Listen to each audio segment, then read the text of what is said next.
Hello, everybody, and welcome to a very special Wilds of Eldraine Draft. Today, we are joined by the king of card advantage, the legend of limited, the Hall of Famer, the Pro Tour champion, Ben Stark. Welcome to the channel. Hey, nice to be here. The most low-key intro ever. So we're going to be drafting Wilds of Eldraine. Have you been drafting this format, and what have your thoughts been on the format so far? I've been drafting it a lot, and I'll try and live up to my title that you just gave me, the King of Card Advantage. I really like a lot of the grindy stuff in this format. I love like a good black-white grindy deck. I mean, I love these like 4-color green decks with all these good adventures from all colors, all the like uncommon multicolor ones and stuff. Feels like a format where you can really never run out of resources if you want to and grind away. Now, don't get me wrong. I think the aggro decks are good too. Celebration makes it tough to block. Boros aggro is nice.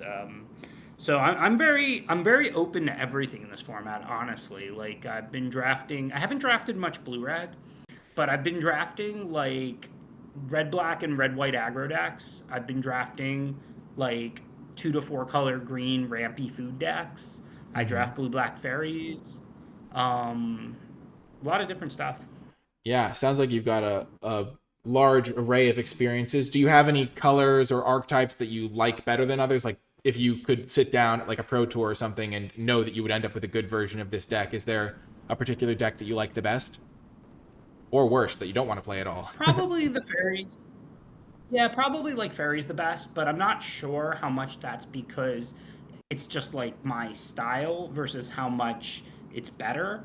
But I just love having a lot of instants. Like I don't draft that deck like tempo-y aggressively. I draft that deck around like flash and flash creatures and cheap creatures that are effective, like say Barrow Naughty, and then like having my mana up on their turn, like so I could play like Spell Stutter and Ice Out and Quick Study and the instant removal.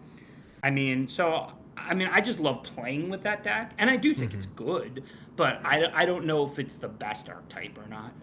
Yeah, I've gotten wrecked every time not ever. I think, yeah, most of the times I've played that deck because it's just such a delicate balancing act of whether to play 2 more creatures or more instants or how many like attack like flyers or things like that. It's kind of a tricky thing to balance. And then you mentioned that you've been playing some multicolored green decks that are like 2 to 4 colors. Yeah, I pretty much draft green as kind of like hodgepodge green everything decks usually. Like I find Brave the Wilds to be like really effective fixing. And like the 2-mana 1/3 elf that filters is also good for 5 color because it has the filter ability. Yeah. And Prophetic Prism, you can bargain it away, and you can afford to spend 2 mana out of these out of these ramp decks that have the ability to spend a lot of mana. And also then you can bargain it away for value. So I find Prism to be a pretty effective fixer. So between like Brave, the Filter Elf, and Prism, you really just have good 5-color fixing. And there's even the 3-mana one that searches for a land and gives you a food or a human, choose 2 of the 3. That card's not great, I don't think, but like there's nothing wrong with putting like 1 or 2 of those in to have even more if you're like a 4 to 5 color green. Obviously, if you're like a 2-color green ramp deck, like if you're blue-green ramp, you shouldn't need to play that card. But if you're like, getting the power of all 5 colors, the best card out of every pack, it's perfectly fine to play, that card on turn 3. So I think green can fix really, really nicely in this format. Well, we are going to get into the drafting portion. Hopefully we can try some of those shenanigans, either blue-black, which I have not drafted very successfully myself, or multicolor green. I feel like a lot of people are in on kind of the aggro decks being okay, like red-white aggro and stuff. That's a deck that I've drafted. I think those are good too. Yeah, I think those are good too. If we open red-white or red-black or red-green aggro, I'm totally fine with drafting a 2-color aggro deck. I think they're tier 1. Nice. Let's go pack 1 here. And Shall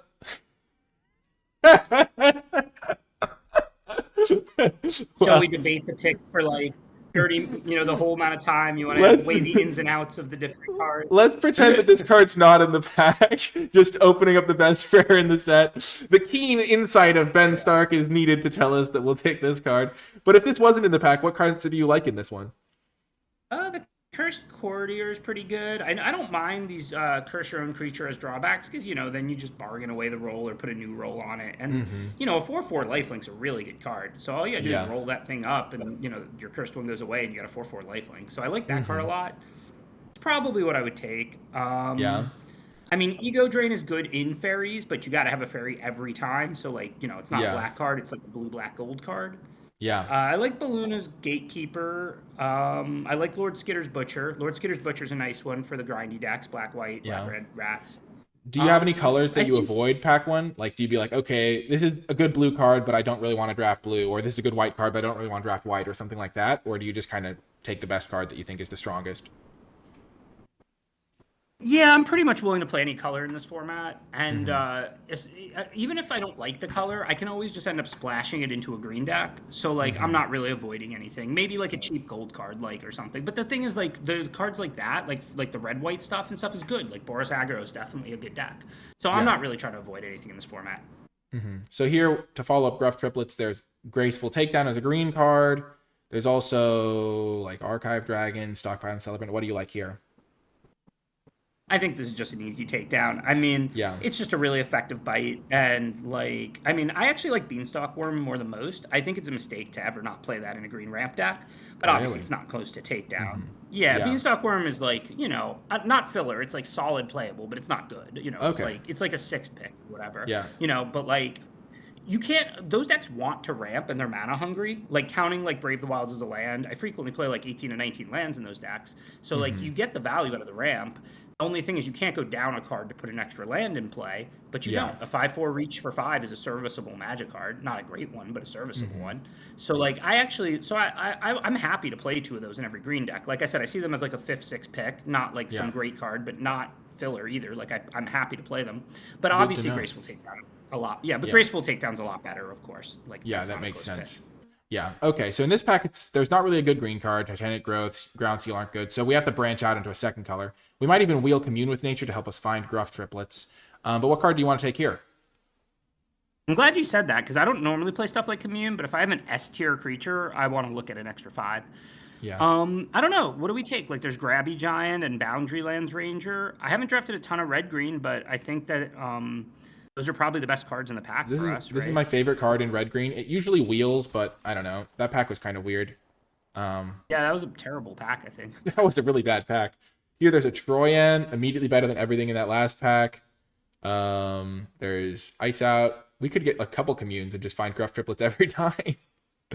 I'm down. The only reason I know the Commune thing is because I had a deck that had 2 Gruff Triplets, and so Commune was an easy include. No, I think it's a good point, though. I think a lot of people wouldn't necessarily think of that because Commune is not playable in general. But if you're searching for Gruff Triplets, it's a good card.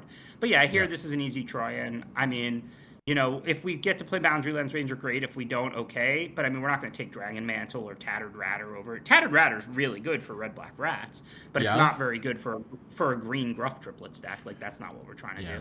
What are your thoughts on Kellen's Light Blades? This card always wrecks me, and I barely ever play it.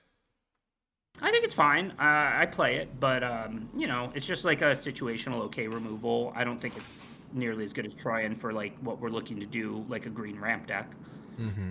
So here there's Prophetic Prism, as you mentioned, a source of fixing. There's some blue cards. There's a cut-in. What do you want to take here?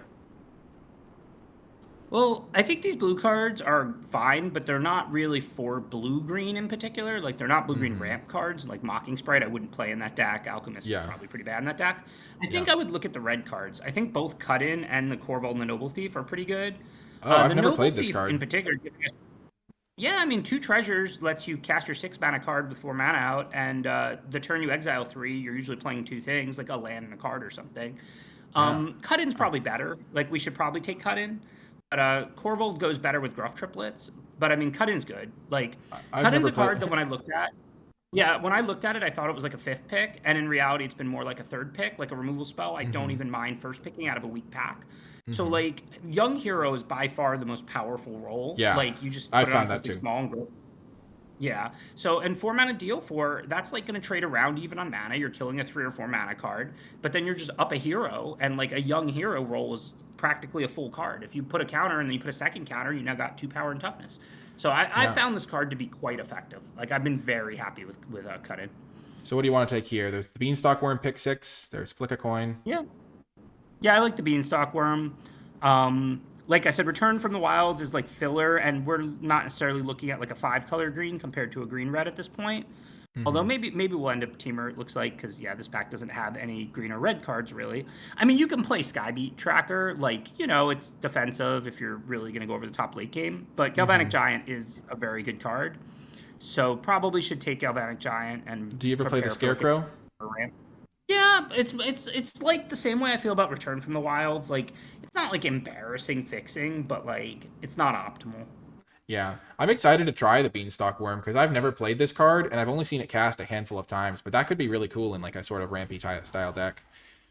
Here's one of the big tips for the format that I figured out so far in week 1. You want to play a lot of lands, because even if you're aggro, you have all these adventures. So like when you hit land 5 and 6 out of your aggro decks, you're not casting a 2-drop and empty-handed. You're casting your 5-mana creature that's on an adventure or whatever.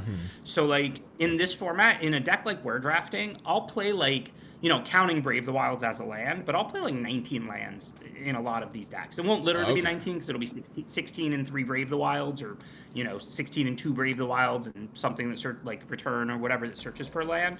But I mean, I will play 19 cards in my deck that basically do nothing besides add mana. Yeah. These pack is just winding up, so we can talk about how our deck is looking. I think we're just going to take like random blue or green cards here. We should take Ice Out. Ice Out's going to be better for us to growth. But, you know, I think that's an important thing to realize. Like, even in your aggro decks in this format, you generally want 17. And in your ramp decks, you want like 19. And in your like control decks, you want like 18. Like one more land than you would normally play across all the decks. Quick question. Do you play Sleight of Hand? I have been uncertain on whether to play this card in like just normal decks. Like if it's worth like even a... Yeah.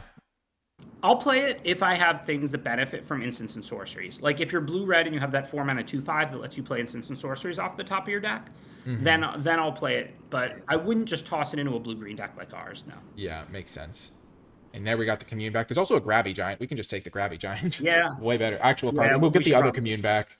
There's a second Commune coming up in the pack after this that we'll get for sure, because nobody wants Commune. Yeah, I agree. Plus, we want to lessen the cost of triplets by 1. Like, make that treasure as a big game when you're casting, 6 and 7 mana cards. Moats over Ice Out number 2. I mean, we're not going to play either of these. If it was like best of 3, like in like Vegas or something, I'd probably actually take Ice Out because I might board it in. I guess you could board in Misleading Moats in the right situation as well, but I don't think either Ice Out or Misleading Moats is going to make our deck here. What do you think of Into the Fey Court? I've never every time I cast this card, I feel like I die, but I heard people say they like it, and I've seen it do good things. I'm not a big fan, but if you have like a bunch of cheap removal and like, you know, Hopeless Nightmares and that kind of a deck, or you're like all these like little red shocks and stuff, not much late game, I think you could play it in that role, but I don't really like it. Yeah. I've had struggles with it. I'd much rather get like a 2-for-1 from something like the Stormkeld. We could take that. We could take Evolving Wilds. There's Ferocious Werefox. There's also I don't Johan. Just easy Stormkeld. Yeah, Evolving Wilds is good. Yes, Evolving Wilds is good, and we need to prioritize fixing as we're starting pack 2 or 3-color deck, and we don't have any yet, but like Vanguard is just really good. I mean, there's tons of artifacts and enchantments. I mean, and the 6/7's huge. The fact that it can't be chumped by small creatures, I mean, and can't be attacked into, it's a 6/7. I mean, Stormkeld Vanguard is a very good card. What do you think of Stab Wound? I've heard things all over the spectrum. It's bad, it's really good, you have to take it every time you see it. All sorts of things on Stab Wound. Yeah, I think it's a bit overrated. Like, I'm going to play it, but 3 mana to kill their 2-drop isn't good. Sometimes you stick it on a 2/3 and you can, like, ignore it and win in the air or something, and it's really good. But, you know, a lot of times they're just going to get to chump with the creature you stabbed, or if you're not attacking, then 2 a turn is less than they would have took from you attacking. I don't think it's that effective of a card. Like, I'm going to play it in my deck, but I would take Candy Grapple over it by a lot. I don't even think it's close. Same. Yeah. Here, do you like Stone Splitter Bolt, Disdainful Stroke, Obira's Attendance? Yeah, I like all those cards, but it's the Bolt by quite a bit. I mean, it's just good, efficient removal. Yeah. And, I have found that I think the best home for Stab Wound is blue-black, because you can, like, fly over and hit them, and they don't get the chump block. And it, like, removes their attacker, and you get to hit them. And that's, like, the only deck that I really highly prioritize it. Ooh, so we see Brave the Wilds. Agree. That's a card you really like. Yeah. There's also Questing Druid. What's this quest? What's Questing Druid exactly? I know I've seen it. It's like a 2-mana 1/1 that grows when you cast non-green spells. and then you can get some Oh, card right, and you advantage get out two of it. cards from the top of your deck. I Yeah, mean, it seems good. yeah. Like we're gonna play green because, like you said, triplets is literally the best card in the set, so that's worth forcing for. Yeah. But we haven't seen a lot of green, so I feel like our deck is gonna have plenty of blue and red cards. I mean, we probably should take Brave the Wilds here, but I don't know. I mean, Questing Druid seems good. Like you get two cards and then you get the body too. But I think Brave the Wilds is probably like the adult pick if we want to be Let's disciplined. do it. Let's Because I do it. mean, we are a three-color deck with a triple green win con and early blue and red removal and cards. Like we're gonna play like basically straight three, which is fine with the fixing in this format. There's nothing wrong with being straight three, but it means we probably need to take the Brave the Wilds, you know? Yeah, get our lands in order. Leyline of Anticipation is such a funny card because I know somebody's gonna like get this into play against me and absolutely destroy me with their instant speed stuff, and I'm never gonna play that card. Yeah, There's I'm never gonna play Leyline of there's Anticipation. Flick a in a deck. I don't Coin. think that. Yeah, Chancellor of Yeah, Tales. Flick If we a had Coin. some adventures, but we don't really have any good ones. We have a few, right? Not a lot, but I We have think the we have Galvanic Worm, Giant, but you don't really need to double that. The Worm, the the Stormcelt. Grabby Giant. Yeah, Yeah, but yeah, no, I don't think we're really gonna have adventures that we're interested in doubling. I think Flick a Coin makes a treasure, fixes our mana, helps us ramp. Like I think let's that's what we're go. Brave interested the in. Wilds #2. I'm so excited. I've never This is played how it this card. goes. I've literally never cast this card. I've Yeah, barely see, seen it cast, and it looks just sick. so yeah, imagine your land count was something like, you know, 9 forests, 4 mountains, 4 islands. With 2 Brave the Wilds, now you're up to 966 effectively, right? Yeah. Like, and so you still need like a prism, but before you know it, you could cut if you get a prism, you cut 1 forest, and now you've got like, you know, 9 green, 8 red, 8 blue out of like, you know, 18 lands. Like Yeah. you can really do it in this format when it comes to the mana. So here there's a Curse of the Werefox. There's another Beanstalk Worm. I feel like it's probably Yeah, Curse. it's between those. It's between those two. I think it's Which would you somewhat take? close. Probably the curse. I mean, we can get rid of the roll with the Brave the Wilds and make 3/3s out of it, and like, I mean, we'll probably have decent sized creatures in play. But like I said, I really do like the Worm. I think it's a close pick. Man, I've heard people really like Raid Bombardment. Some folks, and I do not like this card at all. Well, Raid Bombardment is a Rats deck card. That's a card strictly and exclusively for Red Black Rats. But in Red Black Rats, you have like 5 rats in play plenty of the time. Like that deck makes rats like it's nobody's business. So like look at Raid Bombardment and pretend its casting cost was 1 red, and 1 black instead of 2 and a red. You shouldn't play that card even in like a celebration red white aggro. You don't have that many different creatures out. Sometimes your creatures have 3 power. But Yeah. in Red Black Rats, then Raid Bombardment's a good card. Here I'm gonna just take the. Have you ever played Toadstool Yeah. Admirer? I played it once. So Toadstool Admirer, I've never played, but you know how I've talked a lot about how these 3 and 4 color green decks, like the one we're drafting and stuff. I think green white is meant to be like an auras deck, almost like Boggles for modern, where you Yeah. just like roll your stuff and put +1/+1 counters on them and auras on them and stuff like that. Yeah. So like I think Toadstool Admirer is a common explicitly for green white auras, which is like I said a really focused deck. And I think it would be good in that deck. And I don't think you'd ever play it in any green deck except green white auras. I played it in Green Red one time, and it was not good except the one game where I had nothing to do and I made it an 8/8 and won. I don't think we want any of these cards. I mean, we could play Obira's Attendance or Ice Out. Yeah, this is attendance or tracker. They're both playable. I think attendance probably slightly better for us. Nice, the guide, Grab the guide for sure. Yeah. living the I mean, we dream. picked up 2 Braves. That's not enough fixing. Yeah, but we're back on pace, let's say. So we like if if it was a 2-pack draft, we wouldn't play the guide. Like you know, if you built like a 30 card deck or something. But if we get 0 fixing out of pack 3, then we might end up using the guide. Yeah, we already have a Lectern. We're not going to play any of these, I don't think. Mary Bard's pretty good in some decks, but not this one. Yeah, it's good in red white celebration aggro and stuff, but we're not going to. We could get a free ley line into play. Ace Louise. Don't put. Here's my pro Hall of Fame limited advice to everybody out there. Don't play the ley lines. They're for constructed. These are not cards you want in your deck. Yeah, they're not going to help do you any favors. Okay, so here there is the card that I want to take, which is Witch Stalker Frenzy, because this card has seemed absurd every time I've had it. There's Lord Skitter. Card Which I is want to absurd. take too. Yeah, Lord Yeah, Skitter no, I is mean, good, Lord- but not our colors. Yeah, and like even if we wanted to splash for Lord Skitter, like if there was nothing in the pack, but like which Stalker's Frenzy is like a very good card. Yeah, it Like feels like it's one like mana deal 5 most of the time. yeah, At instant like speed. There's I also want the Brave. Brave pretty bad. I wonder if we Yeah, wheel but it. I want the Brave pretty bad, but not over Frenzy. We're You think definitely we'll taking wheel the? Frenzy. You think we'll wheel the Brave the Wilds?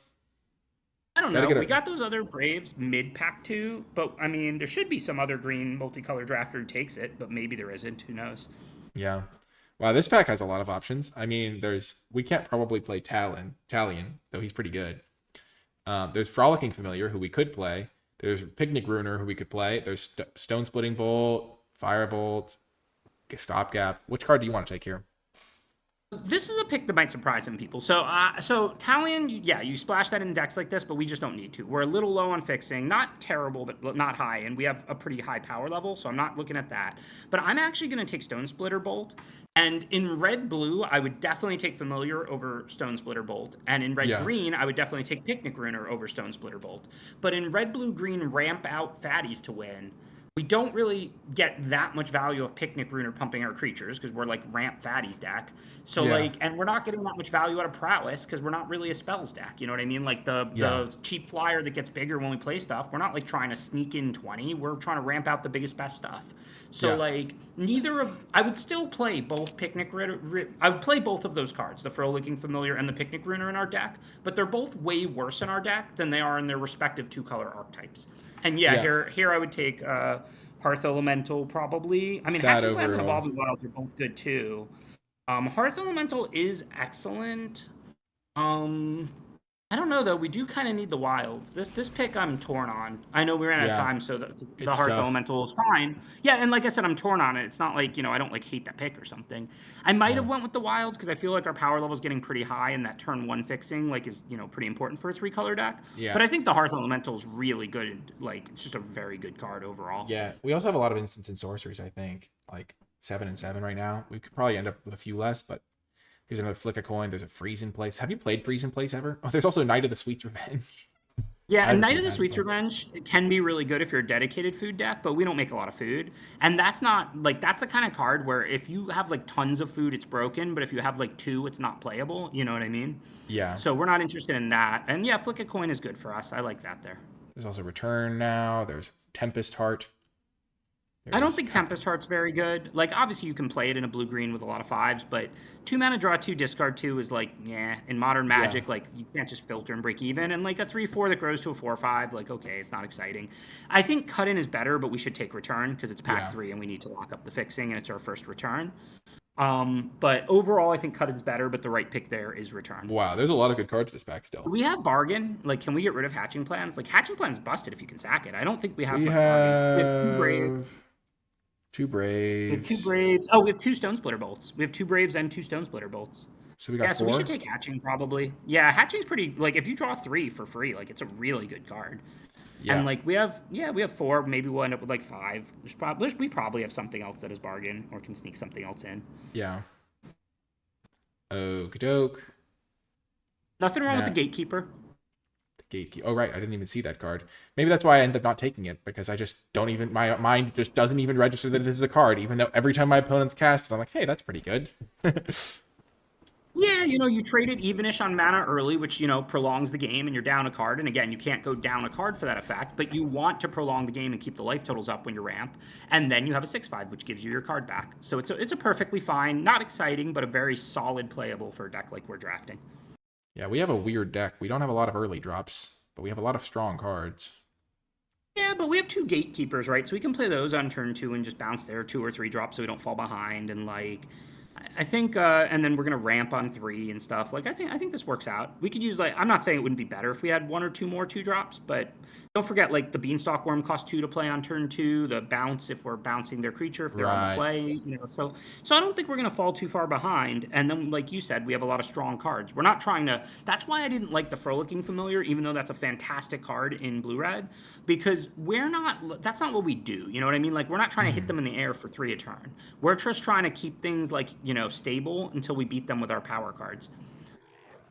Picnic Ruiner is probably the pick. It is really good, and like you said, we're missing early drops. Oh, but there was the Johans, which we could have used with Hatching Plans. That's exactly what I was going to say. Yep, that's word for word what I was going to say. We could take another Return. Yeah, that's the discipline pick. I mean, I want to take the hatching plans, but with 4 bargain at the end of pack 3, we could definitely use that second return for fixing with this I deck. think in my head, I just keep forgetting that we're playing blue. That's why I'm only seeing red and green cards and just like not even thinking about like hatching plans and stuff. Oh my gosh, Stroke of Midnight is like Yeah. is like a weird one. I feel like it's really bad. Yeah, stroke's not good. I don't know what the deal with that is. Mm-hmm. This deck is very interesting. We have a lot of cuts to make. Yeah. There's a lot of cards here that I'm happy to cut. Like, they're fine playables, but putting them on the board is not going to bother me. Yeah. Is this the sort of like multicolor ramp deck you usually draft when you draft multicolored? Is there any key piece it's missing or key piece that it has that you are happy about? It is similar to them, but I would say from kind of like a macro perspective, we were not supposed to be green in this draft. Now, not that we did anything wrong. If this is the Pro Tour, I play green in this draft too, because Gruff Triplets is literally the best card in the set. Like, maybe it's number 2, I don't know, but I think it's probably number 1. It's near unbeatable, right? Yeah. So, like, and we saw enough green that we can play Gruff Triplets and play green. But like from kind of like a draft analysis, I don't think we were supposed to be green. It feels like there's other green ramp drafters. We didn't see a lot of green at all, right? Yeah. So like normally my decks would look like this, but they would be heavier green and lighter on red and blue. Like to me, this was a seat where we were probably supposed to draft red blue, and that's an archetype I don't draft that much, and I'm not like super familiar with. But we kept seeing red and blue cards late, right? And we weren't seeing good green that much. So I feel like my green decks look like this in terms of the cards they have, but they just have more green cards and less red and blue cards, generally speaking. Yeah. So here, my first thought is cut like Mary Bards, probably cut Sleight of Hand. Yep, these are definitely cards like that 0% cut to make Witch's Mark. Witch's Mark is probably not going to end up making it, but I don't hate that one as much. Yeah. You know, just as like kind of filter dig, and if you can use the rolls, if you have bargain and stuff, which we don't have a ton of, I think it probably won't make it, but I don't think it's an auto cut. For me, the auto cuts here are like, let's see, Into the Fey Court. We're definitely not playing double blue draw 3 out of the stack. We have plenty to do in the late game. Misleading Moats. We're not like a flash deck. That card's okay if like you're trying to leave your mana up and do stuff into their turn, but like that's not what we do, obviously. Yeah. Verdant Outrider. We're not a 4 power deck. We don't need a random just vanilla 3 drop. Like that's nothing for us. Ice Out. Like we're not playing a double blue counter in this deck. Like blue is our lightest of the 3 colors. We're gonna be base red green. Those are the only ones that I look at and I go like, I'm definitely not playing that in these decks. We have 50 cards. Which one is Hollow Scavenger? Hollow Scavenger makes the food and then it's like a 3/2. Right. It's a pretty solid card, though we don't do a lot of fooding, but it's a solid card overall. Yeah. So usually my process, I don't know how you do this, Nicolai, but when I have a lot of cards that I could play, is to drag all the cards that I could like conceivably cut into a pile on the right. Yeah. And then I can look at what I'm definitely gonna play and then see what fleshes that out, what fills out the curve and stuff like that. Yeah, that makes sense. Let's see. I'll drag the cards that I think we could conceivably cut, and then you can talk about how incorrect those are. And we could cut some of those. We could cut that guy. Yeah, I'm mostly with you. I would throw Hollow Scavenger in that mix. Again, it's a great card for a dedicated green food deck. In our deck, it's fine. It's nothing special. Food and a 3/2. We're not doing much with it. Yeah, and those are the ones that I think we could consider cutting these, but I don't think we want to. I guess we don't have to play Curse of the Werefox. Yeah, we have a lot of removal. I think Curse is actually quite a bit more cuttable than some of those other ones. So if we accept the premise that we're going to play blue, red, green, and not just green, red, then you can put back in the Gatekeepers and like the Return from the Wilds. Like those cards are cuttable in the sense that maybe we can make a 2-color green red if we really want to, but I don't think we want to. Our blue cards are pretty good. So I think that shows us what we're definitely going to play. So how many cards is that? We have 1, 2, 3, 4, 5, 6, 7, 8, 9, 10, 11, 12, 13, 14 cards in this pile. So this is 36 cards here. And like we're gonna play what, like 16 or 17 lands, because Brave the Wilds is literally a land, and Return from the Wilds gets a land if you have 3. But we do have Ramp and Beanstalk Worm, mana adding. So let's say we're going to play either 16 or 17 hard lands to go with the 2 Brave and the 2 Return. So you said that was 36. So 4 Yeah. more if we play 17 land, or 5 more if we play 16 land. So the first thing I'm thinking is Graceful Takedown's not a card you can ever cast on 2 mana. So we'd like to have some 2 mana cards. I don't think it's like super important that we have a ton, but we would like to have some, right? Yeah. And we do have 4 bargain cards we're happy to play. So I think Hatching Plans is a pretty easy include. And I want to put in like the best of the 2 drops. I also really like Grabby Giant for this reason. Just make a treasure on turn 2 is pretty useful for our deck with these 6s and 7s that would, so on. Yeah. That whole 6-drop slot, and the other side of Galvanic Giant is a really nice card. Yeah. From that, I think I like Galvanic Giant. Some Flick of the Coin, probably. Do we want to play the Scarecrow Guide? Not really. I mean, I think if we go with both Returns and both Braves, then our mana's pretty solid, right? Like, we're going to play something like I said, something like 9-5-3, and that's going to give us like 9 red, 7 blue, and 9 green if we count Brave and Return as blue and red, but not green. Mm-hmm. I think I want to cut Obira's Attendance and Vantra's Transmuter. Yeah, I don't love those in this deck. And I mean, the Transmuter's like our least popular. The Transmuter's not the worst because of the flicks, but overall, like, I'm not a big fan of that card. Yeah, and then Living Lectern is our least common color because we're definitely red-green base. I think we kind of. Yeah. I mean, it'll probably be, like I said, probably 5 mountains, 3 islands, but that makes a difference for whether you have it on turn 2.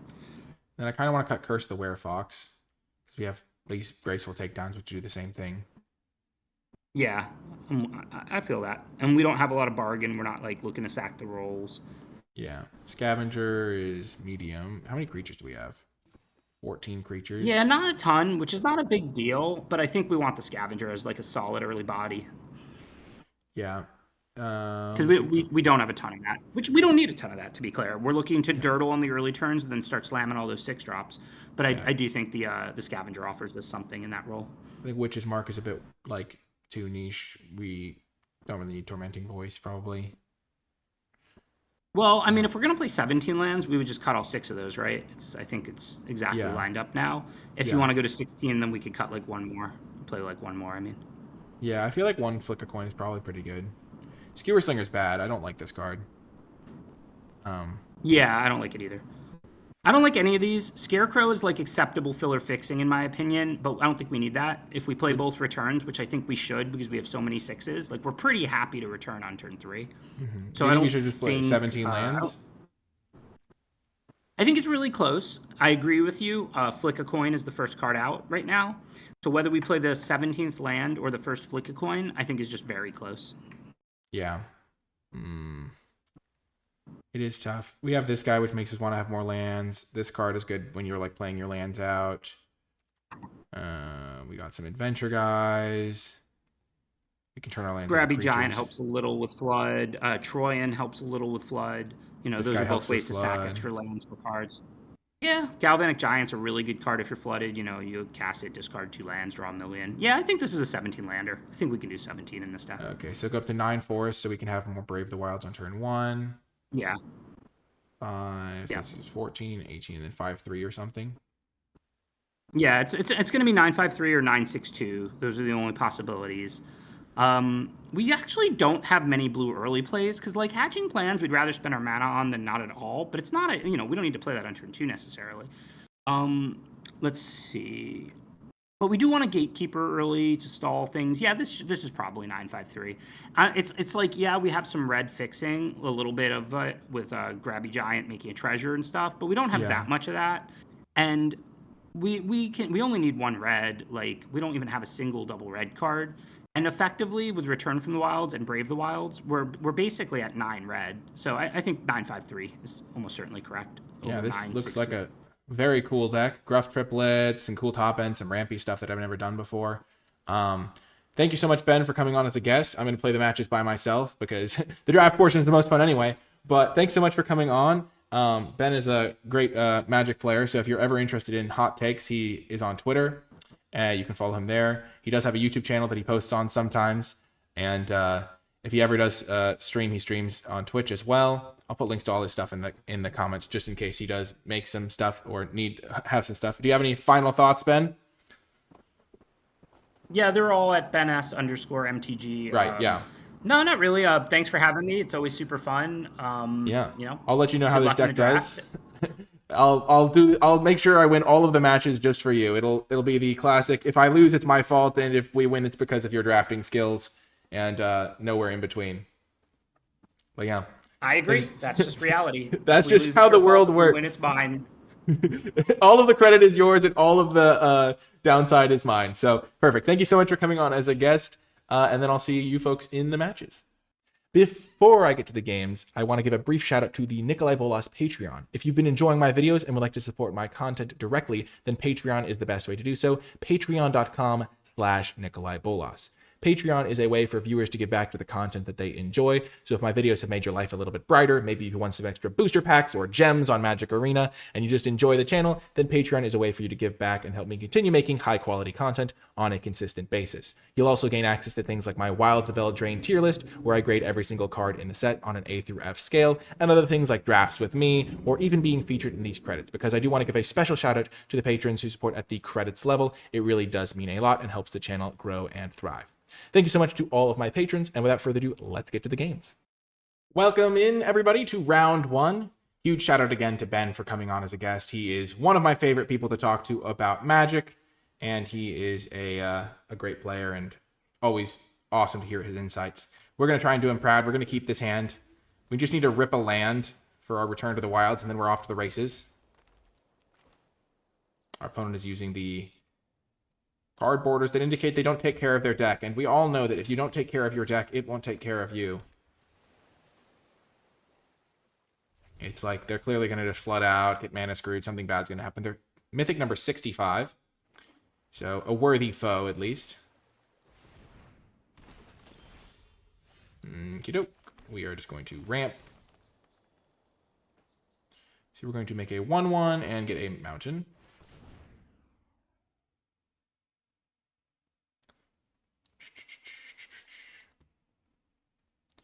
Good to get on the board here.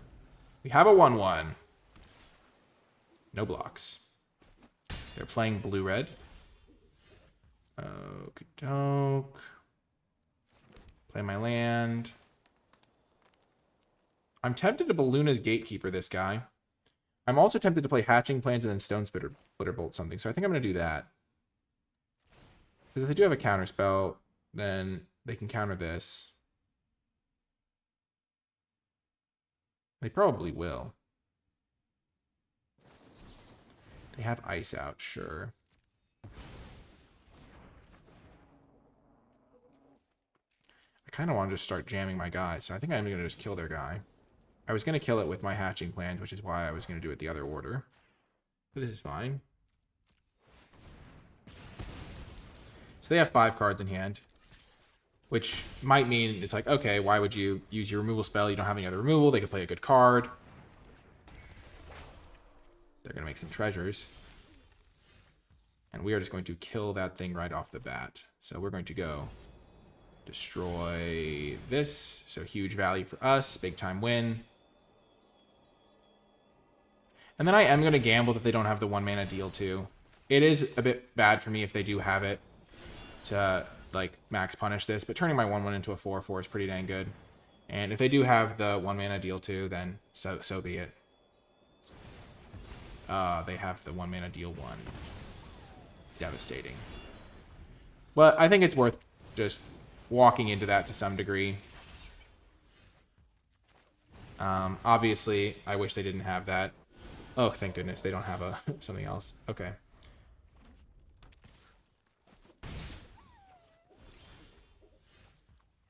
Okay, I think I'm going to play this conservatively. Not play my bounce spell quite yet. I'm going to make a food. They have all their mana up.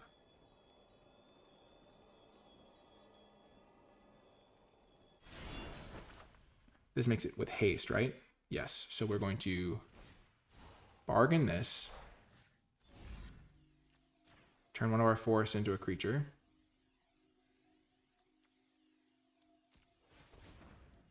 Then we can hit them for 9, and then play our Hollow Scavenger. And again, if they have a removal spell, they have a removal spell. And we get to, oh, we also get to go grab a land. Perfect. So we'll grab a... We don't have any double red cards, as we've already established. We have Hearth Elemental, which we want to cast both in the same turn. But we have Galvanic Giant. And I think the second island could also come up for this Balluna's Gatekeeper. Double red would be good in some spots. Yeah, we're going to get our island here.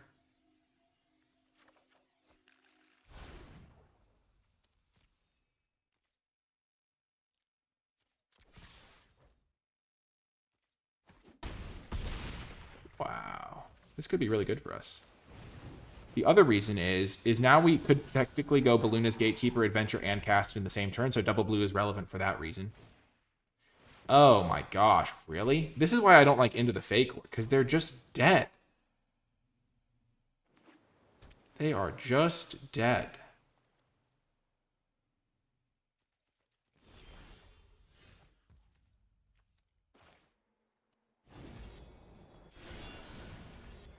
I think I do go for the win here.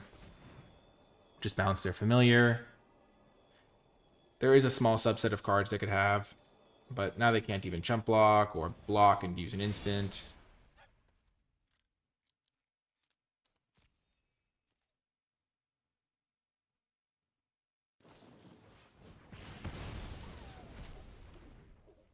So now that it won't be lethal, I think I just attack with this guy, because he's still lethal next turn anyway.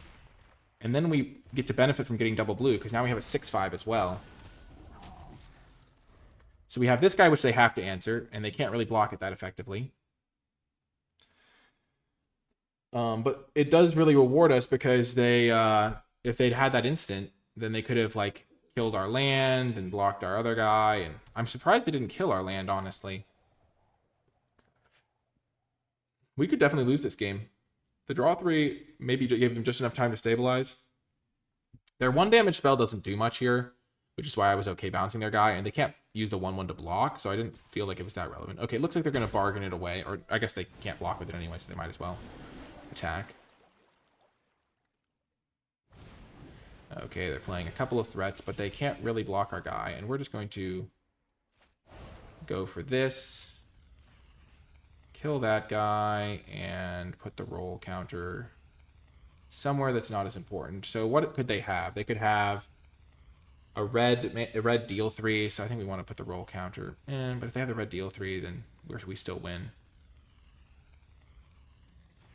Put it here because now this guy's a lethal attacker.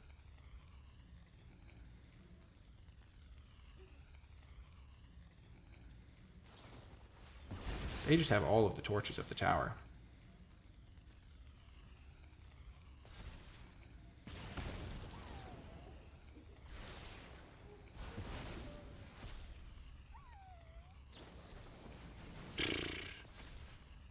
I will auto pay. Yep.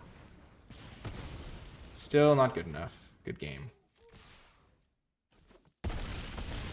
Wow. That was a good one. Easy win. Channeling the power of a strong tactical deck. Good top decks, good curve. Honestly, the 6/7 Giant was so good for us, killing their Corvold thing. They had a lot of Torch the Towers, and that card's not very good against us because we just have infinite, like, big chonkers that, like, don't get hit by it. And so they were killing all of our little guys, but they couldn't kill the big ones. So, nice. Off to a 1-0 start. As we all know, the best reason to have Ben Stark on is to boost your rank. If you have Ben Stark on, he will guarantee you a max win run. That's one of the classics. But yeah, Ben Stark is a legendary guest. I've had him on many times. So if you like that one and you don't mind watching an older format, you can check out one of the other times he was a guest. Ooh, this is tough. I think we have to mulligan this. We don't have our colors. We can only cast one of our spells. We're on the draw. This is a slow hand. Not that our deck is very fast. I think we mulligan. If we had an island or a way to get blue, we would keep that. This is much better.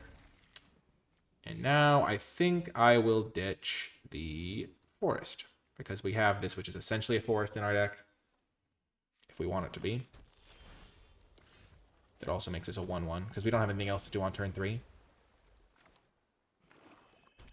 We're gonna, dang it, they didn't play a creature. I would have been happy to bounce it. Okay, we will do this. We're gonna go get another forest, I think. Because we do have Gruff Triplets, remember? And we don't have any double red cards, as we've established. And I think we want to make sure we get it to triple green. So when we do draw Gruff Triplets, we want double blue, so I think this will get a blue one. Synergy! That's not great for me. I don't really want to... I mean, I'm just going to play my Return the Wild. I don't really want to Stone Splitter bolt this.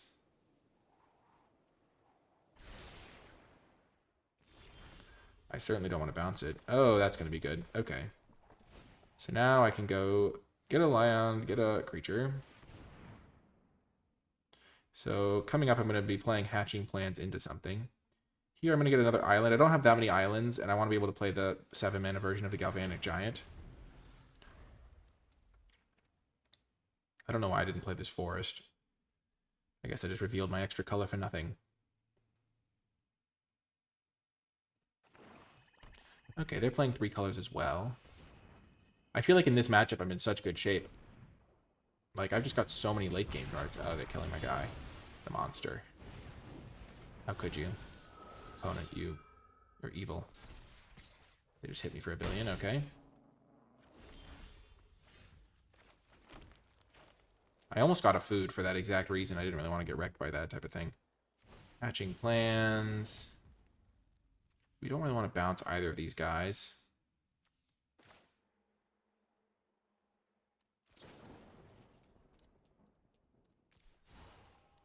Wait a second. We could totally draw Brave the Wilds, but then do we want to even cast it? We probably do. I think we just want to dig for Gruff Triplets, so we want to cast this now, because then we could just jam Gruff Triplets on the next turn. For single green, we have Seek the Wild, but I don't think we care. We can cast that in the future. We probably want to even cast it for...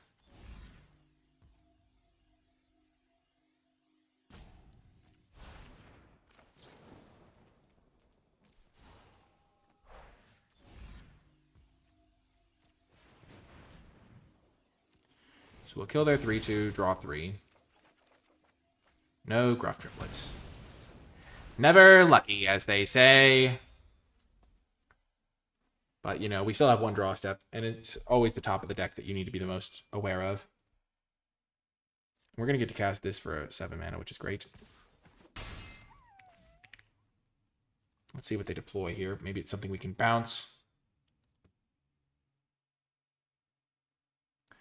If my next turn is just like bounce something, oh, that's definitely gotta die. Now you die, as all Jedi must.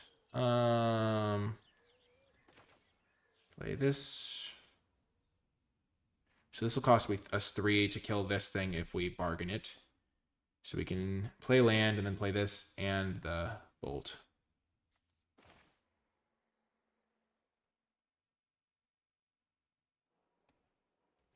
You know what I'm going to do? I'm just going to get the Balloon as Gatekeeper out of here. I don't have a ton of 1 toughness things. This thing buffing something is kind of annoying. I don't really want to use the kill splitter.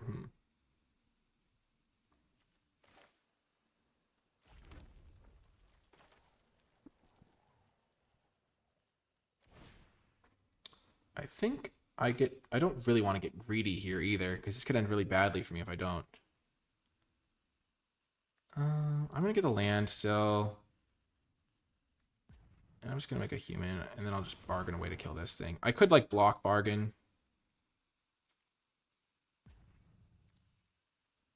Get my last island.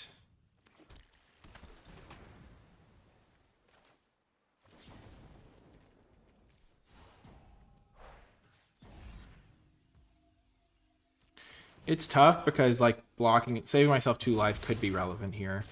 But they only have 4 cards. I'm about to draw a bunch.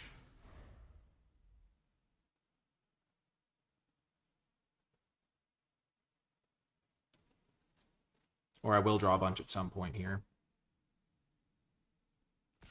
I have a food to gain 3 life. Twisted Sewer Witch, sure. Troyan. Okay. I think I'm going to be playing all my lands for a while. Bounce this. Play my 6/5. Hope they can't kill it. That was an okay situation. If they have a kill spell, then next turn I can play Hollow Scavenger, play Troyan, set up for the Galvanic Giant. Prism. If they don't have a kill spell, I think I win. Because I'll still do the same line, but then I'll be at 10 life instead of 5 life. They hit a land off that. I don't have an adventure creature to get. Minstrosity. That doesn't look like a removal spell, I'll tell you that much. 3 blind mice. Okay, that's pretty good. Unfortunately, I can't kill the token right now. Okay. And we will now... We have to draw 4, discard 2 coming up.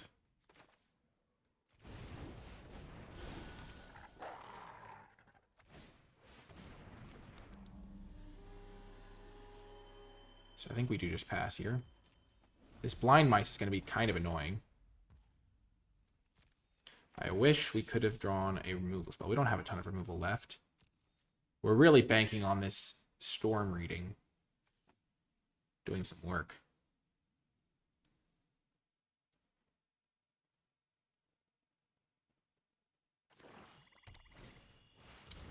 Oh, that is not good. Luckily, it's not doing terrible things to me right now. Okay, that's a good draw. Not really, but we'll make do.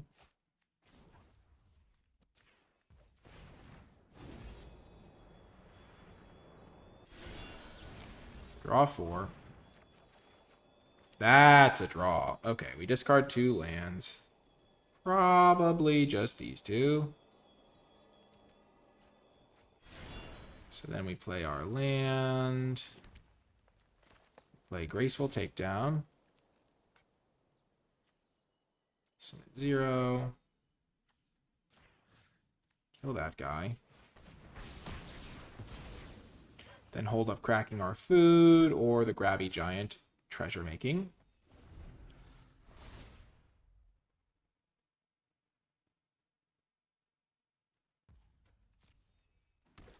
I'm terrified. What could they have? They can't use this to get back anything right now. They can get back this thing eventually.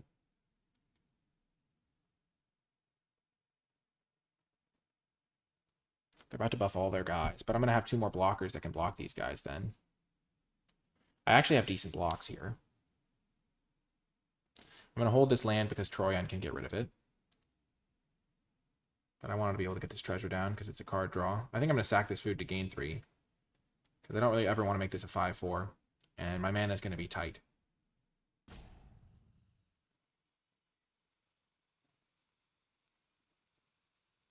Please don't cast Back for Seconds on me, buddy. Oh my gosh, if they cold ripped Back for Seconds. No! Looks like they're doing it. Oh no, it's Fell Horseman. Okay. Still bad for me. Not as bad. Sure, it resolves. As such, I think I will just make the treasure here. I'd love to be able to tap this before they get this thing down. So if I draw an expensive spell, that'd be really good for me. I do have reach, but it's not going to be as relevant here. Big spell. Not good. Okay. This is a problem. If I draw Gruff Triplets, does it save me? Yes, for sure it does. I have 1/2 lands there, 1/2 lands here. So that's 4, 6, 10, 13. Can I survive just playing Grabby Giant passing? This thing hits me for 5. I have some blockers. I think I can survive. And Troyan can block a mouse.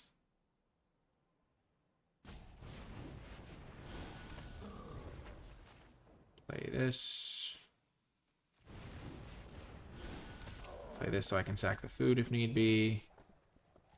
And pass. This thing can block the Archon coming up next turn. Here I'm going to take 5 at least.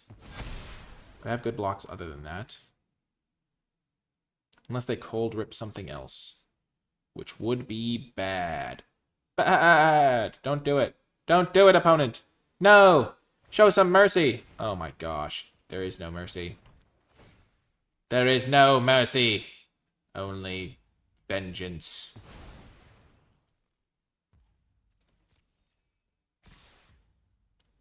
Past the blockers. I think I go block here.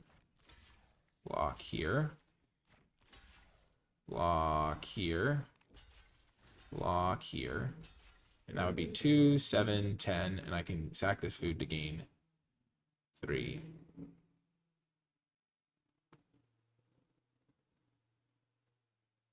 I can go 2, 7, 10. Sack this food, gain 3, go to 13. Okay.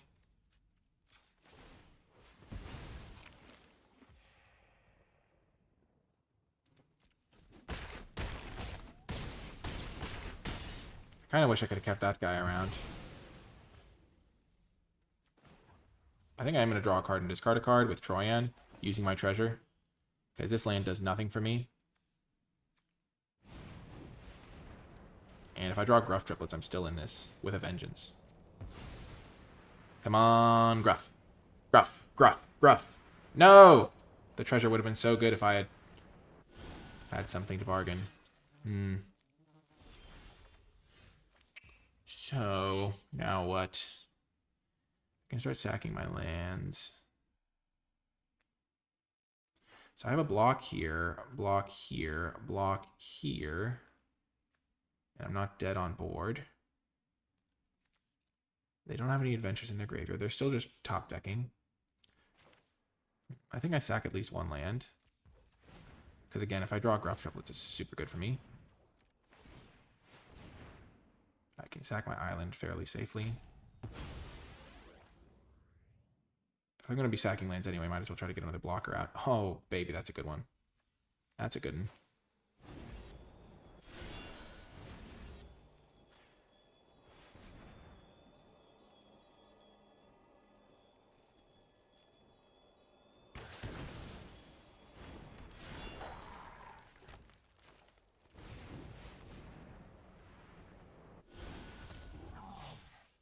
So now I have block here, block here, block here, block there. Yeah. I'm deciding whether or not I can attack them. So I can go block here, obviously. Block here, but I don't really want to do that because then that thing comes back. Man, it's close. No attack. Always look for the attack, though. Problem with Fell Horseman is it can get got back with the edge wall in.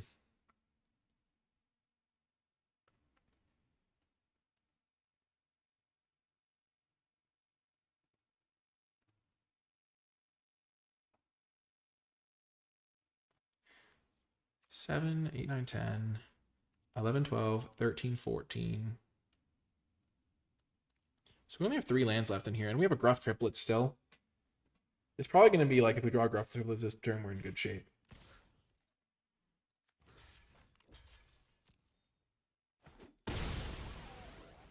Troyan's what we've got right now, though. I'm surprised they didn't attack with the Fell Horseman. That's another reach creature. That's good.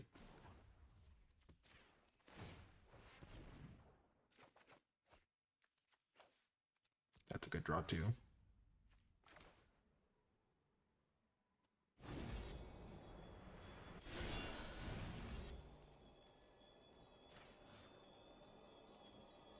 So this thing already can't really be blocked. I want to make this thing a 5/4. And I want to make this thing a 2/4 maybe.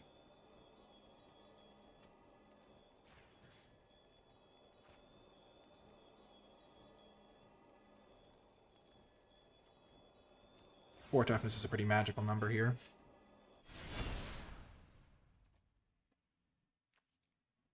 They have 1 card in hand.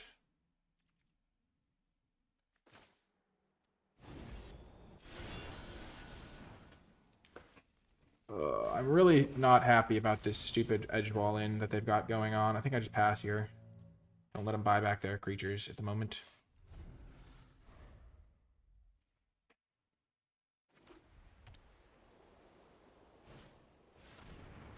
No! Oh, that's devastating. I did so much work. Well, they got me. Oh my gosh. I worked so hard. It was always going to be hard because but we had a reach creature, so Fell Horseman wasn't going to be the biggest deal. It was going to get back this guy. Oh my gosh. Sweet Tooth Witch, eh? Oh my gosh. We were so close. We played that game so well. You know what it came down to was on the one turn, I got a 1/1 instead of a food token with my 3-drop on that I played on turn 3. If I'd gotten a food token instead of a 1/1, they wouldn't have killed my 1/1. And then I would have had an extra 3 life, and then I would have won. Crazy to think how close that one was. Also, then being able to get back Archon was annoying. Oh, I needed like one more turn because I was about to be able to attack him for like 18 the next turn because I had enough blockers finally. That was tough. Also, I drew like 75% of my deck and didn't find Gruff. If I had found Gruff at any point that game, I think I could have won. Okay. On the draw, we'll keep this. We can bounce something. Last time they played Prophetic Prism, so I couldn't bounce something, but... Candy Trail. In a red deck. Interesting. Interessant. Candy Trail in a red deck.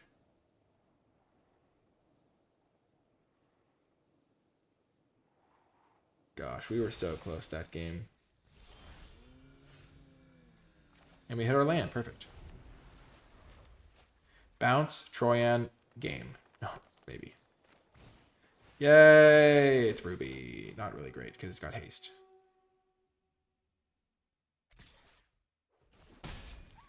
We will still bounce it though.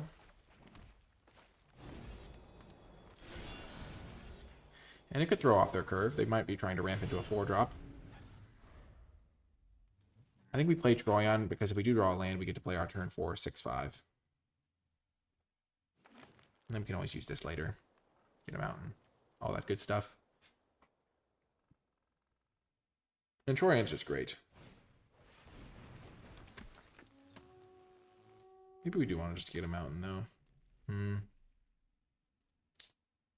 Tis tough. Do they just want to sack Candy Trail? Probably. Versus like dealing 1 to me.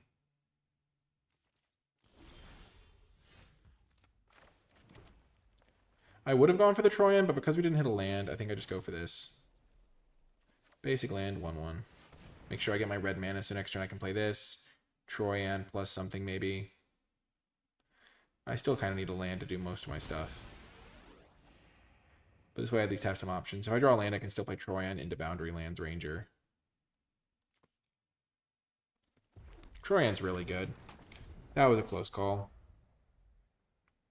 But if they just kill Troyan, I'm in really bad shape is the real, like, nuts and bolts of it. I like, in both scenarios, I want to draw a land, but if they kill Troyan and I don't draw a land, then I'm just, like, so far behind. Whereas if they kill, like, they can't really do anything to impact me now. I can always at least play, like, Witchstalker's Frenzy to catch myself back up. Okay, as usual, they have the max punish for my small creature. Always just make food, clearly. Clearly the line. Maybe it is, who knows. We got a couple removal spells. They play Kellen. Okay. The old double striker, eh, Kellen?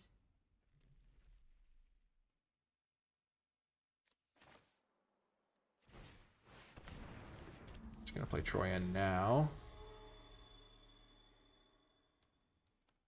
Because I can play Balluna's Gatekeeper if they don't have anything.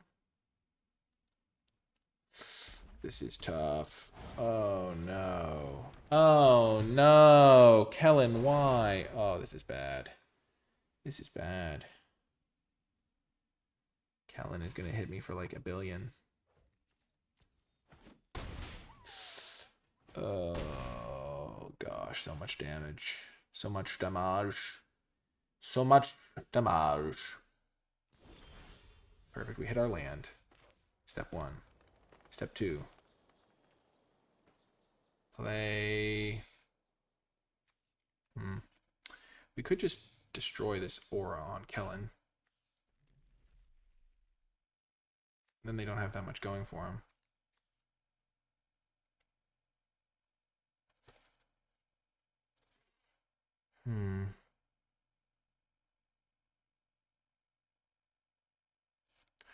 Or I could hope they attack with all their creatures.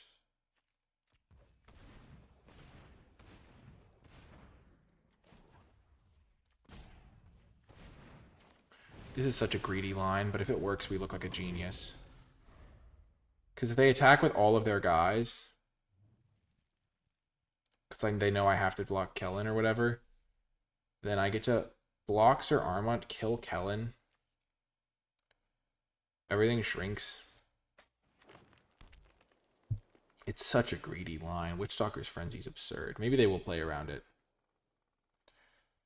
Oh, man. Sure. I mean, even blocking Kellen's not the end of the world.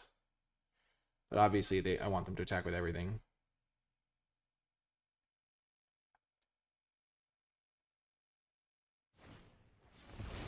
Oh, they're definitely going to attack with everything here. This is our chance. They're definitely attacking with at least 3 things. We'll say that much. Why didn't they get a forest so they could play this 3-2? Yes. Do it, opponent.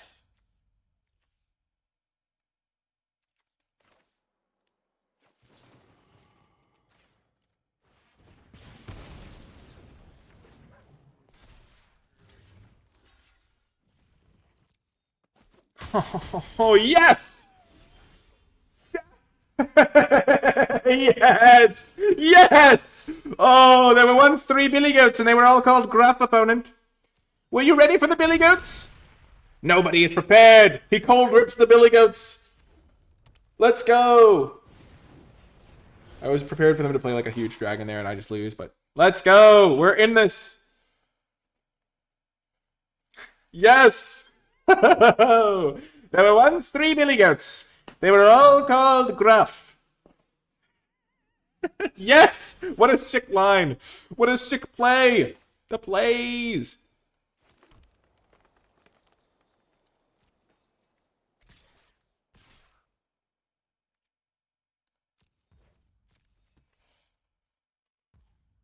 Okay, I do need to be slightly cautious.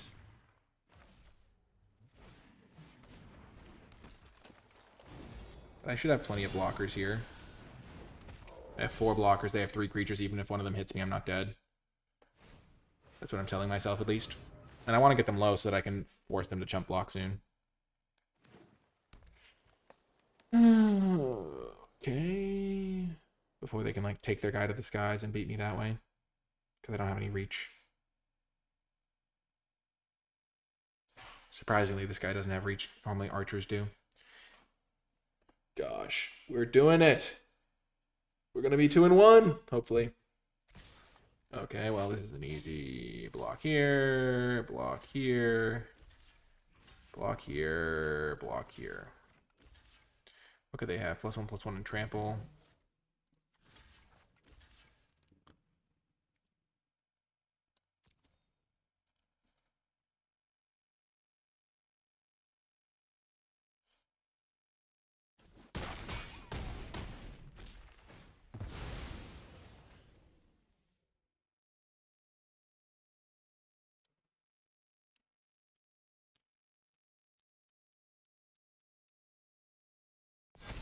They have a board sweeper that they're splashing off a prophetic prism. Oh! Oh my gosh, did they kill me? Oh my gosh, I almost died. No. That would have been awful. That was so wrong. They said good game, cast a burn spell. Oh my gosh. Devastating. Let's go. The huge creatures. Oh my gosh, I can't believe we got them with that deal 5. That was so huge. The Kellen just was such a scary card. And we didn't even care. We just, boom, deal 5, eat your 4/4, take 2 less damage. Oh my gosh. That worked out so perfectly. That was absolutely insane. If we'd taken 2 more points of damage, we would have lost. So that means like blocking their 4/4 instead of trying to eat their land. All of that little micro decision making added up. Honestly, the turn 3 play of not playing, like, getting the Troyan down and then like trying to deal 5 was like so much better for us. That was crazy. Oh my gosh. Huge. We got the win. And ooh. on the play, I have some red sources. Sketchy Keep. We have all of our green fixing is live as draws. We have our hatching plays. We've got this to buy us some time. That's a terrible draw. I was about to say that's a great draw, but we don't have red mana. We have 5. We essentially have 9 red sources in the deck. Oh my gosh, we get to eat their guy. Please, please, deck. Please, show me some mercy. Give me a mountain soon. Please. Give me a mountain. All I need is a mountain. Ain't no mountain high, ain't no valley low, no river wide enough. All I need is land, specifically mountain. You don't have to worry. No, we're gonna lose. I'm so greedy. I think this is the sort of hand where you have to keep it and just pray, but we did not pray hard enough. If only we had prayed harder. We'd wanted it enough. Oh no. We need to draw a mountain. Great. We can kill this, right? Yes, we can. Yes, we can. I probably should have thought of that synergy when I was talking with Ben.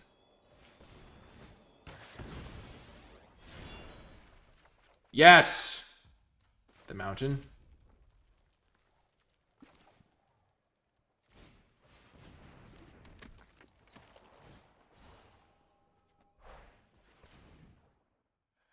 I will get another mountain.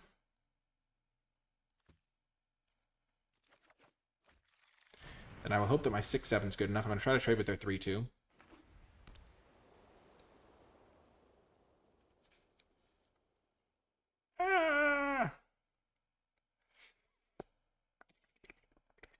I might play this guy plus kill spell also. That's another option, depending on what they play. Don't kill my boundary lands, Ranger, please! Don't make your guy a young hero. Nobody be a hero! We don't want any heroes here. There's no heroes allowed. Ranger lives in the boundary lands for a reason. He doesn't like the heroes. Oh, please buff the stockpiling celebrant. Please make that a young hero. Oh, Knightly Valor. Okay. Okay, we'll block here. This is actually going to work out okay. Grabby Giant to the rescue. Never mind. Gruff Triplets to the rescue! Boom! Just jam that. Sure, they can hit me for 5. I can block with one of my guys, make my guys 6/6s. The Princess takes flight. That card is good against Gruff Triplets. We will say. We will say. We can say it. We're not too proud to say it. This Grabby Giant's going to be so clutch, though.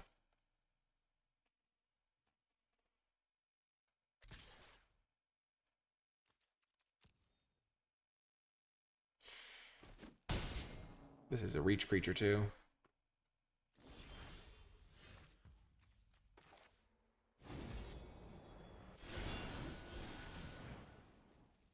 This is like, I could totally easily lose this game, but we're going to go for it.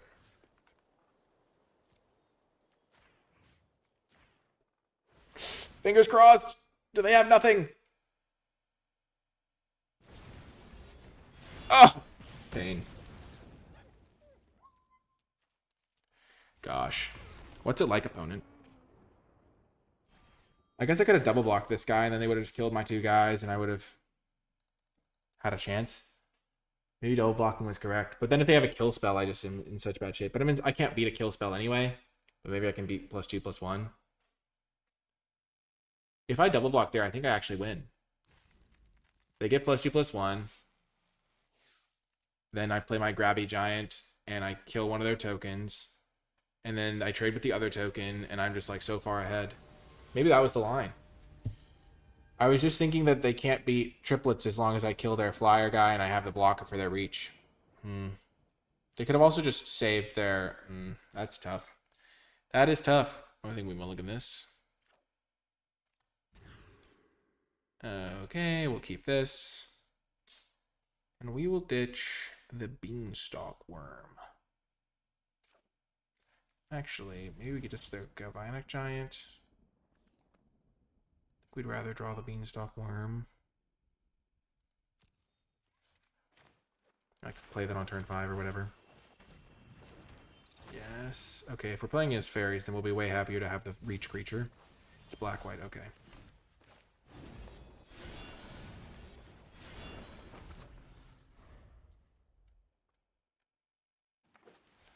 I feel kind of bad. I wonder if I was supposed to double block there.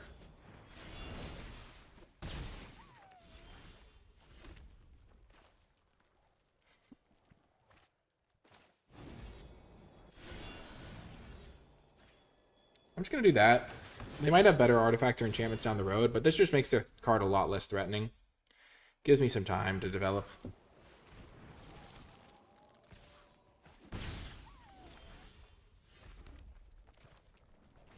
Okay, here I'm just going to make a land and get a 1-1. I think getting a 1-1 is still best. Gives me more flexibility, more double blocking options. Get my island here, even though I don't have a second forest to play the Stone Vanguard.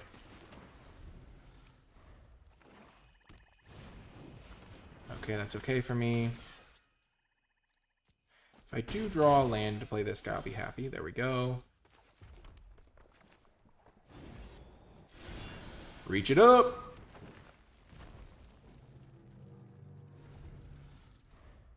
Actually, I can play this plus hatching plans.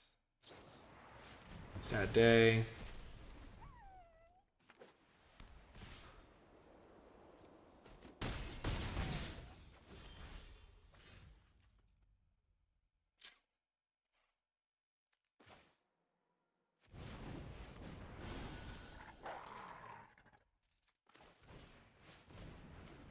That's maybe greedy to play hatching plans instead of holding up food to sacrifice.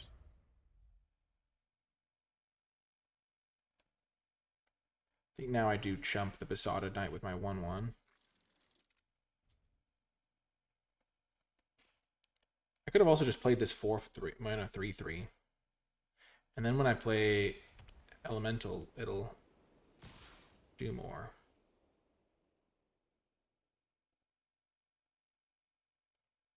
Really?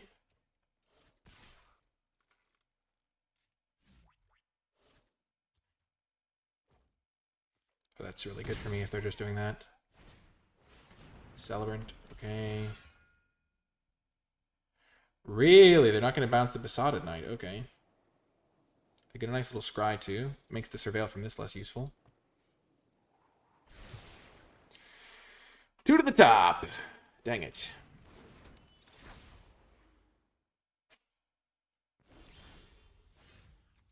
Well, that's a crazy good draw.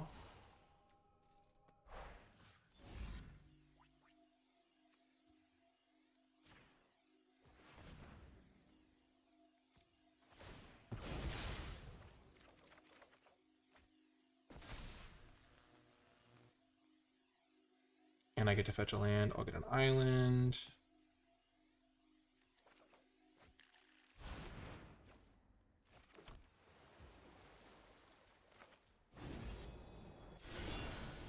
Play my 3-3. Hope that this is good enough here. Remember, I can pump my Hollow Scavenger, because I do have 1 mana from this. Gosh, the Princess Takes Flight is such a disgusting card. What are they going to exile? That makes sense. Checks out.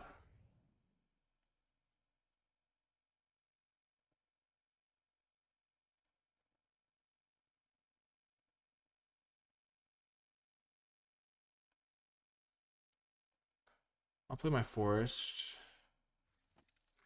Next turn. Gosh. So they're gonna hit me down to 6. The next turn they're gonna hit me down to 1. But I'll have a food to go back up to 4. Buy myself some time. I need to find a removal spell. Interesting. Hopefully they trade off all their creatures. No. You don't want to trade off all your creatures. I respect that. And they scryed another card to the top after this one.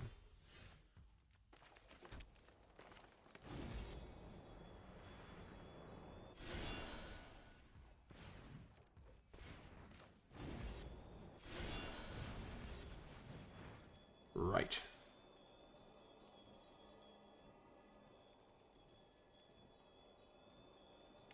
I needed to tap red mana.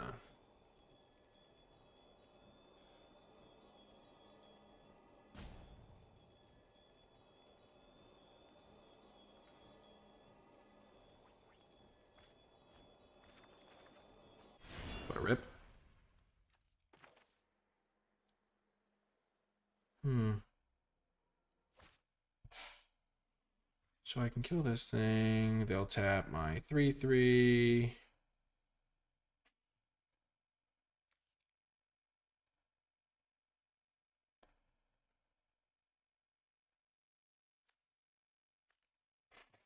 I think I have to kill their tapper. I really want to kill their flyer, but I can't. And they give this thing +2/+2. I think I have to just sack the food. This is so awkward. Well, at the very least, I can turn this guy into this 1/1 into a 3/3.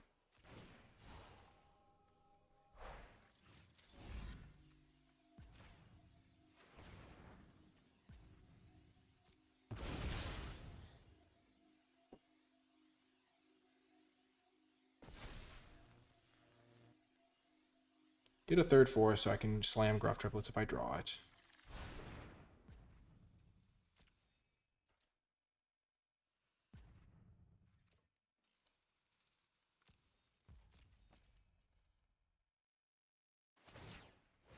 Tap that guy, makes sense.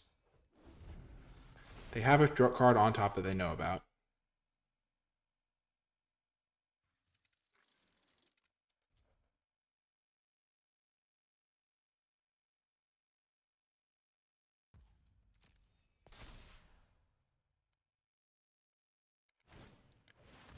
Oh, man. I just can't catch a break.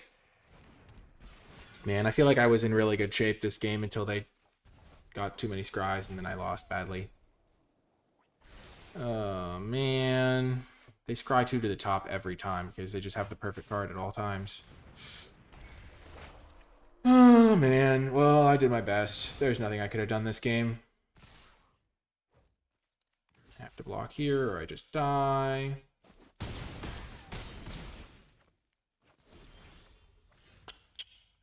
GG, we did our best. I think we could have won the one game where we didn't double block their 5/4 because we were trying to preserve our Gruff Triplets as blockers for their other guys. If I just double blocked their guy though that game, I think I could have won. Obviously, I didn't have fun. I lost. But if I had double blocked their 5/4 that one game, I could have had my 3/3 left. They would have used their +2/+1. The real thing I was afraid of was them having a kill spell. But sometimes you have to assume they don't have a kill spell. Because if they have a kill spell, you'll lose anyway. And if they had a kill spell that dealt 3 anyway, I was going to lose that game because they would kill my 4/3 that I needed to kill their other guy with, anyway. And so I think I got pigeonholed on I'm going to be killing their 5/4 next turn. I can afford to take 5. When in reality, if I had just double blocked, I would have been able to survive anyway. Because I assumed they weren't going to attack with nothing, and I assumed it was a kill spell that they had, but they didn't have a kill spell. And if they had a kill spell, I couldn't beat it anyway. So if anything, I would have had to bait out the kill spell. So I just didn't think logically enough to go far enough. Anyway, that wasn't even about this game. This game was just like, oh, they had the Princess Takes Flight. We lost really badly with the Princess Takes Flight. That card is a beating against any slow deck, especially when you just bounce it over and over. I felt like our draws were medium, and our opponents had some pretty good ones. 2 and 3, not the best record. I did not make Ben Stark proud. Clearly, we didn't do the deck justice. Maybe all of the blame goes to the pilot, of course. But it was still a fun draft. Cool to get Ben's take on the cards, and I will say that a lot of these cards, like Brave the Wilds, felt really good, and I have never tried that card before, and it felt really good. And similarly, it was kind of cool to Stormkeld Vanguard our own hatching plans. I didn't even see that line before. The Troyan was pretty good. The Return from the Wilds were okay. But it felt like a lot of the games were really close. We had that sick Witch Stalker Frenzy play. Gravity Giant was really, really powerful, and I'm really glad we tried that. We really got to do some cool stuff with that card. Man, I'm still just thinking we could have won that one round if I had just played it slightly better. I get pigeonholed on trying to keep my Gruff Triplets to like win the game with them, when I think I had a couple of big guys in exile that I could have won the game with as long as I survived. And so I probably should have just double blocked that one turn. And yeah, with one of the Return from the Wilds, if I'd made a food, I think I would have won, which is kind of funny. But that's how it goes sometimes. Anyway, that is going to do it for this draft. I mean, there was also one Return from the Wilds where I got a land instead of getting a food into 1/1 because I felt like the land would be better for like my expensive plays as well. But yeah, that's going to do it for this one. I hope you enjoyed it. If you did make it all the way to the end of the video, remember to check out Ben Stark's stuff, BenS_MTG on all platforms. And if you did make it all the way to the end of the video, leave hashtag Stark drafting, because Ben Stark really helped us with this draft, and it's just a cool way to let me know you made it all the way to the end of the video. Let me know if you'd like to see more guests in the future, if you'd like to see Ben Stark return for future formats, and stuff like that. This was a really fun draft. I really hope you enjoyed it as much as I enjoyed making it, and I'll talk to you next time.